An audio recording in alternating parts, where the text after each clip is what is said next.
You don't know how much energy your IoT device consumes until you measure it. And you will need to do that during your development, as well as during maintenance, diagnostics when issues are encountered. And for that, you need tools. You need practical tools, not too expensive, customizable, configurable. JouleScope is one of these tools. Very flexible, very versatile. And Matt is here on the IoT show to tell us everything you need to know about JouleScope to optimize your device's energy consumption. And if you like this episode, don't forget to give us a like, subscribe to the channel, that always help, and tell us what you think in the comment down there.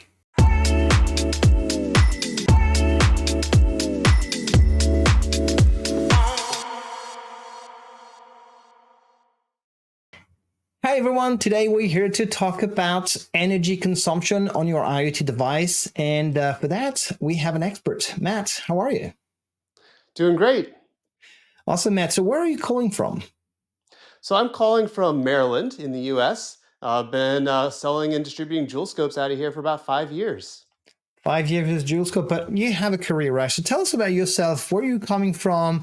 What have you done? And yes, you created JouleScope, and we'll talk at length about it today. But I wanna understand better who you are and what are you doing.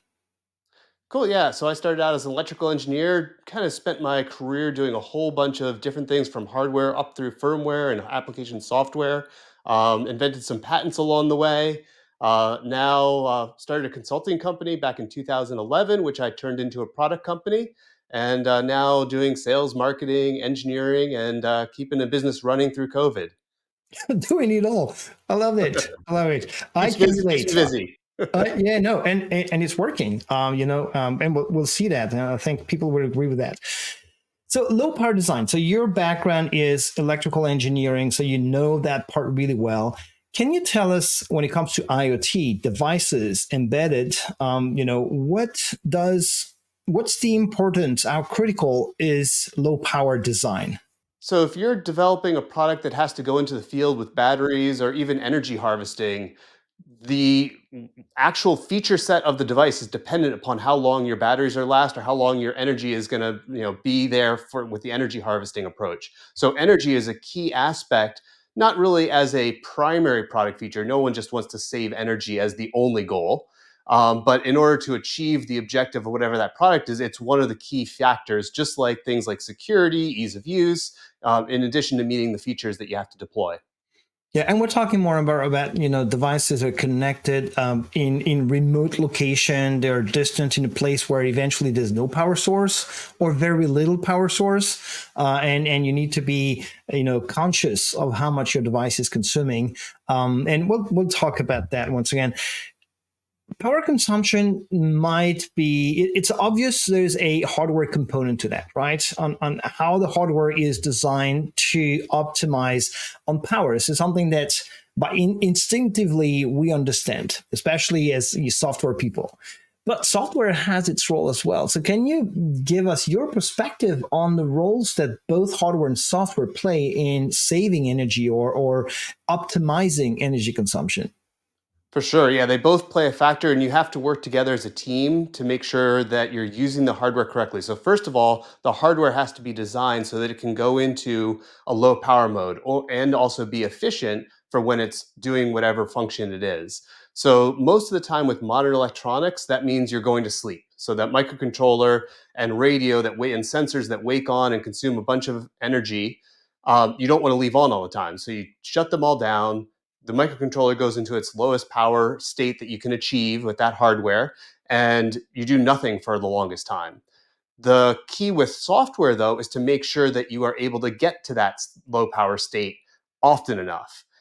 So there's very simple things in software that can destroy an entire power budget. So, for example, if you use an RTOS with a tick, so that means that the software, not the hardware, is waking up every it depends upon the tick, every millisecond or so, which can destroy your entire power budget. So the software architecture and software choices have a huge impact, not necessarily on the lowest power state that you can achieve, but on how often you're able to achieve that. And between hardware and software, you have to balance that so that the software people know what to do, and the hardware people enable the lowest power modes so that you can achieve your energy profile and battery life. Exactly. And you did, I think, mention that real quick, but connectivity is one key factor as well, right? Because these devices will wake up for sensing their environment, right, on a regular basis, but they will also wake up to share their information with a backend, with an application through connectivity, right? For sure, yeah. So when you have a connected device, whether that's over Bluetooth or Wi-Fi or LoRaWAN or cell, whatever it is, each of those communication technologies have a different energy profile. So Bluetooth is designed to be much lower energy per byte transmitted than something like cell or satellite. So your selection of communication method matters, but also how you use that communication method matters. So sometimes, depending upon how you deploy your product, you may be polling for information. And if you're polling, that device is looking for new data from the cloud or your server set, then it has to turn on the radio to listen. And that consumes energy. You can also change how you're communicating from a software perspective and only wake up once a day, for example. That's a choice at the architecture layer. And if you can wake up once a day to listen and to transmit, that's a huge change in your power, regardless of the RF technology that you're choosing. Yeah. So at the end of the day, for software geeks like me, I used to talk when doing real time embedded development about compute budget, memory slash storage budget, but very rarely about energy budget, right? Because Hmm. these devices were connected, anyways. We were rarely talking about battery powered, but we are now. But to make sure that we know what this power budget and consumption is, you need tooling. You need instruments that will allow you to measure that consumption.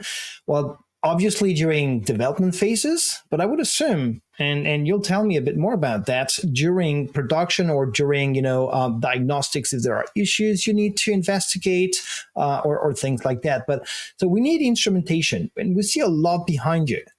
And you created, we see a lot of instruments, right? And sometimes very expensive instruments. I don't know all the details, but I know some of these oscilloscopes, they are pretty expensive. You created JouleScope. Can you tell us about the inception? Your background, you described that is obvious, but how did you come to the conclusion that JouleScope was needed? And we'll talk about the details as well. Yeah, for sure. So there's been a problem in the industry that measuring high dynamic range currents is challenging. It's just the nature of that type of measurement, because you want to measure from microamps or even lower when the device is sleeping, all the way up to milliamps or even amps when a device turns on. That dynamic range in any type of measurement is challenging. So from my background, I'd faced doing low power designs on a number of occasions, both in my time as an employee and also during my consulting time. And there was really no affordable, easy way to do it. When I started my consulting company, I kind of had the idea of doing a product company or product down the road, and didn't know what that was. So kind of had a few ideas in the back of my head. And around 2016, I started picking what I was going to do. And this one just kept coming up, doing that high dynamic range current consumption measurement so that you could estimate charge and energy for a product. And in about 2017, fully committed to doing that and started developing what's now JouleScope. Okay. And you didn't find anything on the market that was doing that, right? There are other products, but they tend to be pretty expensive. So Okay. the one that's been around for a long time, the Keysight N6705, now I think C revision or D, is used by a lot of companies. But by the time you outfit it with the modules that you need in order to make a measurement, you're talking 15,000 US dollars. So it tends to be pretty expensive for people like me doing consulting, where the customers didn't want to pay for that. So you had to figure out a different way to do it. They didn't want to put that amount of money in their budget. And also, it was not that easy to use. Even once you got it and paid all that money, it's not something that was on your desk every day making measurements all the time. It was something that you went through your qualification process. And as part of that qualification process, you sat down with the instrument and kind of tested everything. So Yeah. I envisioned something that was fully part of your design process from beginning to end, whether you're developing, whether it's in continuous integration, and like you said, on the manufacturing line, making sure that every every unit that rolls off the line meets the power budget. So an instrument that's accurate enough and yet simple enough and affordable enough that meets all those needs was really not on the market at the time. Yeah. And so one thing that it didn't shock me because I understood it pretty rapidly, but while some other instruments that are related or similar behind you will come in a big box with its own screen and all the knobs and so on, yours is a little black box, right? For And sure. and it's a lot about software, right? So tell us more about what how is JouleScope different? What form factor does it come in? And tell us a bit more about its ease of use compared to these other types of equipment. So JouleScope, there's just one here we'll see in a little bit. It's a teeny form factor, that's USB connected, so it doesn't have a screen or any buttons or knobs or dials like traditional test equipment. It connects into your computer, and then you control it completely over USB. So whether you have a Mac computer, Linux, Windows, that works with all of them, and it's just the point and click interface that you're used to now on a desktop, and it makes it so much easier to just navigate and also record for as long as you want. And unlike people that are familiar with oscilloscopes, they have a trigger and then kind of just record a window of data and then stop, and then trigger, record a window and stop. When you think about power and energy, that's not really a good way to collect things. You need to collect it all. So Mhm. Joule scopes are always on, and every single sample that it collects goes to the host computer so that you can analyze your total charge and energy consumption. Yeah, yeah, I remember spending a lot of time on these oscilloscope, just like grabbing the right portion of measure to make sure it's what we needed. The other thing you didn't mention is calibration. Mhm. Is so calibration in these devices has been something that is, from my experience, pretty tedious. Yes, you don't have to Mhm. do it too often, but if you're off in terms of calibration on that tool is useless, right? So how is JouleScope addressing that? So Joule scopes are designed to never need recalibration. So we have very carefully designed it so that the instrument, assuming that it's not totally broken, which does happen very rarely, but to all instruments, as long as it's functioning, it will be functioning within its specifications. And we did that by very careful engineering design. So even though it's an affordable product, it's not low quality. It is a quality product that we put a lot of engineering to make sure that it is stable over time and temperature. And also, we're very conservative on our specifications so that some multimeters, particularly the high end ones, really push that limit of how stable they be, and they have specs for 24 hours, a month, 90 days, 180 days, a year, 2 years, and they have different specifications for each of those time durations. Joule scopes are designed to be that 5 year plus duration, so that you don't even have to worry about getting recalibration. And on top of that, we do have an ISO 1725, which is a accredited laboratory that can calibrate Joule scopes, which means they really just verify that they meet their specifications, and that just proves that Joule scopes work and that we've done our design right too. Makes sense. And you said affordable. So you mentioned some of these measurement equipment that can go into five figures. What are we talking about for JouleScope? JouleScope is MSRP at $999 US, so just under $1,000, and it's available worldwide for their distributors. But your local currency, can change and vary the price a little bit. Cool, man. So I think it's time for you to show us how that works. So let's go through that demo that you have behind you. Excellent. Well, we have here our demo setup with a JouleScope JS220, which is our latest and greatest second generation JouleScope product. We have a power supply here. This is a little teeny bench power supply that's providing 3.8 volts, just like you'd get from a lithium ion battery. And we have a Golioth demo board here called Elixir that we're measuring.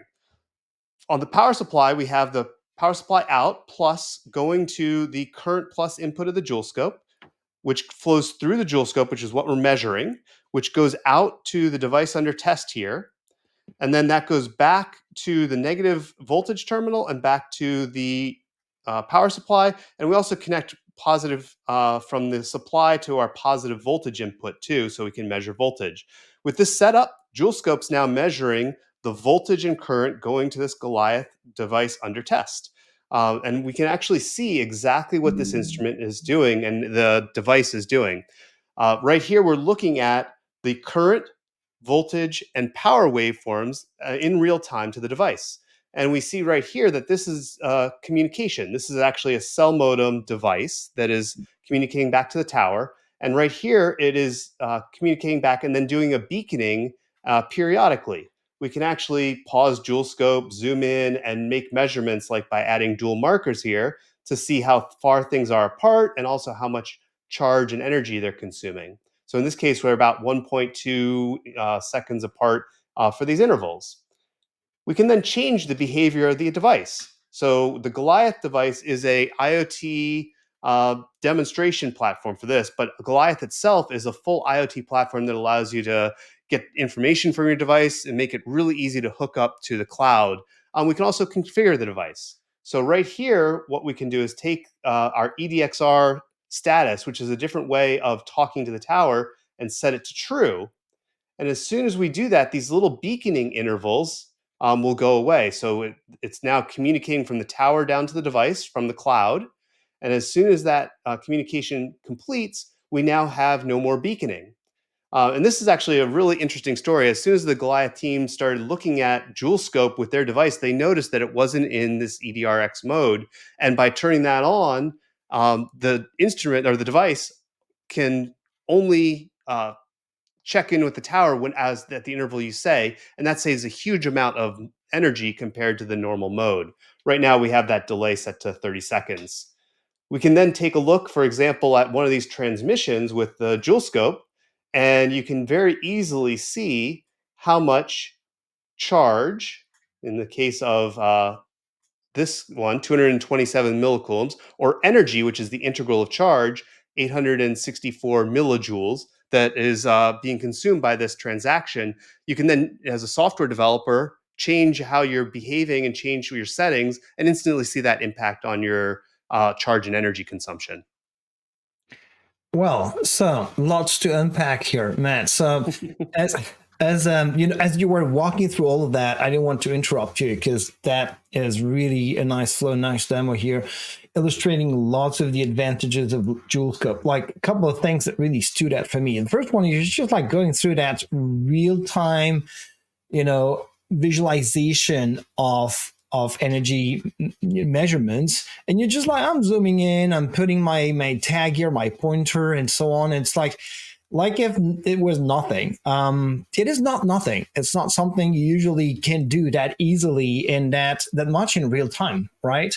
So that's the first thing. The second one is really, this ability you have to work on your dev. So it was no code in that case, but it was configuration of the device through the Golioth console. On that same screen, you have the visualization of the measurement from JouleScope, and that makes it super easy to detect the changes that you've been triggering an action, and so immediately you could see the impact, you could see the changes. You don't have to go back and forth to an instrument that might be on the other side of the room to your machine, or try and cramp everything on a little desk. Just these things to me are game changing. It's something that I can see myself using that or needing that. Where were you 15, 20 years ago when I was doing embedded real-time development, man? Come on. I know. This is the product that I would have liked 10 or 15 years ago as well, but at least we have it now. And IoT is really booming with all of these devices that are getting deployed to the field. So being able to see that type of feedback in real time as a developer is just huge. Without having to stop your workflow, it's really all about do your change, compile, test, iterate, and if you're really focusing on charge and energy consumption, you can't have that outside of that loop. You want to be part of that loop. So JouleScope makes that easy. Whereas, if you don't have something like JouleScope, you're stopping with a multimeter or an oscilloscope with a very limited dynamic range to try to do the same thing, not as well and not as quickly. Yeah, and I liked as well the anecdotes about the Golioth team discovering that they were not using the right mode on their system by testing JouleScope or trying to use it, they just accidentally realized that, hey, wait a second, we could do better here. And that's something that, because these devices are composed with various modules, different type of components, you need to configure them the right way for your scenario. And your scenario is very specific to your device, to the use case. So you have a lot of tuning to do, but having the ability to do that with such a tool will streamline all that process of fine tuning your configuration, your initialization, your software, on that device. That's once again that the word that comes to mind is like game changing for embedded developers. That's for sure. Yeah, well, we definitely think so, and we have a lot of customers that have been using this. Jewel scopes have been out now for 5 years, but we're still reaching people that just haven't heard about it. And just by Oh, reaching more people and helping out the industry, hopefully we can make batteries last longer and reduce the cost yeah. of truck rollouts and all the waste that goes along with having to uh, service devices in the field. Agreed, 200%. I have two more questions for you. One is like tiny little detail there, and the second one is more general. But the first one is, each time you do an observation of an event of something, you have an impact on it, right? So when you do a measurement of energy consumption, and electricity, you put an instrument on that, and so you need to have a way to compensate for that intrusion into the system, right? Is JouleScope taking that into account? Somewhat, yeah. So the way that we take it into account is to make that intrusion as little as possible. Mm-hmm. So jewel scopes are specifically designed to minimize those effects. And the biggest one that is a problem is what's called burden voltage. That's the amount of voltage that is across the current terminals. In a typical, old school multimeter, that can be zero point 0.6 volts or even, 2 volts for some multimeters, which we're talking about measuring 1.8 volts or now even some zero point 0.6 volt products. That's obviously not workable. So jewel scopes are specifically designed to maintain 20 millivolts, 0.02 volts across the shunt resistor. And that really reduces the amount of problems that you have due to any type of burden voltage. The other thing that can be a problem is the amount of resistance. So this is a shunt ammeter, and that's a fancy way of saying it's just measuring the voltage over resistor and using that to compute current. So using Ohm's law. But the amount of resistance for some circuits can be a problem. And we Mm-hmm. keep that fairly low at 1 kiloohm, even in the most sensitive 18 microamp range. And that works with almost every circuit. The one time you can get into an issue, even with anything really, not just jewel scopes, is if you have like a DC to DC switching regulator, which is very common, and don't have enough bypass capacitance on the input. And that's going to be a problem with any measurement that method you use, not just jewel scope. Yeah. But jewel scopes work whether it's at the power entry side, where your battery would normally go, or even measuring subsystems. So you can put it in there and just instrument your subsystem so you can blame what is actually the problem. Yeah, definitely. And talking about problems, different topic and different area. We and it's not just because I want the AI keyword to be in that video, but we're seeing a lot of momentum behind edge AI, distributing intelligence at the edge onto devices, and so devices that will run machine learning algorithm will be impacted in terms of energy consumption. Well, there is first the hardware part where if you're using hardware acceleration, you have one more piece of hardware that will consume energy as well. What do you see from your perspective and from the perspective of energy consumption, the impact be of machine learning at the edge AI? So it's a great question, and it's really a trade-off because a lot of AI algorithms. And let's kind of back up, and AI is the fashionable term now, but let's call it a classification algorithm because it can be AI, it can be non-AI, but a lot of the things that classification algorithms have uh, in common is that they take a huge amount of data from a sensor like a camera and reduce that to a much, much smaller amount of data. Like I identified a person coming to the door. So that the amount of information you need to convey for full frame rate imagery is pretty significant compared to there's someone at the door, right? So that amount of data reduction results in less communication that your device has to do. So if your processing for the AI algorithm, like this classifier, takes less energy than transmitting full frame video, you have an overall win in your power budget. And there's a lot of chips that are coming out now that are aiming to make this really easy. So you have all the Mhm. Cortex M55 chips, like for Ambic and Alice Semiconductor, who are coming out with these super low power threshold devices that are aimed at making the computational power burden hopefully less than the RF communication power burden. But it all depends upon the RF technology you're using, the algorithm that you're running, and how much you have to send back to the cloud. Wow. And well, actually, to measure, to validate what you're saying, you will need to do something, which is you need to measure your device's energy consumption. And for that, you'll need a JouleScope, right? For sure, you don't know what you're consuming until you actually measure it. Exactly. That's going to be the closing word here. So if people want to learn more about JouleScope, we'll put some links down there. Matt, thanks a lot for this demo, for the introduction of JouleScope to us. And everyone, thanks for watching today. See you soon. Thank you for having me on the show.